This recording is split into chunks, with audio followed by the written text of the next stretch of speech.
मुसलमान हैं तो आपको ये कुरान की बातें जरूर मालूम होनी चाहिए। अगर आपसे कोई पूछ ले कि कुरान शरीफ में कितने रुकू हैं, तो बोल देना 540। और अगर कोई पूछे कि कितनी सूरत है, तो बोल देना 114। और अगर कोई पारे पूछ ले तो बोल देना 30। और अगर कोई मंजिल पूछ ले तो बोल देना 7। अगर कोई आपसे पूछे कि कुरान शरीफ में सबसे बड़ी सूरत कौन सी है, तो बोल देना सूरह बकरा। और सबसे छोटी सूरत पूछे तो बोल देना सूरह कौसर।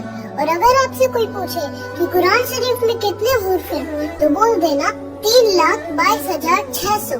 और अगर आपसे कोई पूछे कि कुरान शरीफ कब नाजिल हुआ था, कितने साल में, तो आप बोल देना 23 साल। और अगर कोई पूछे कि कुरान शरीफ किस नबी पर नाजिल हुआ था, तो बड़ी शान से बोलना मुहम्मद सल्लल्लाहु अलैहि वसल्लम पर। और अगर आपका दिल चाहे तो इस वीडियो को आगे जरूर शेयर करना। जज़ाकल्लाह।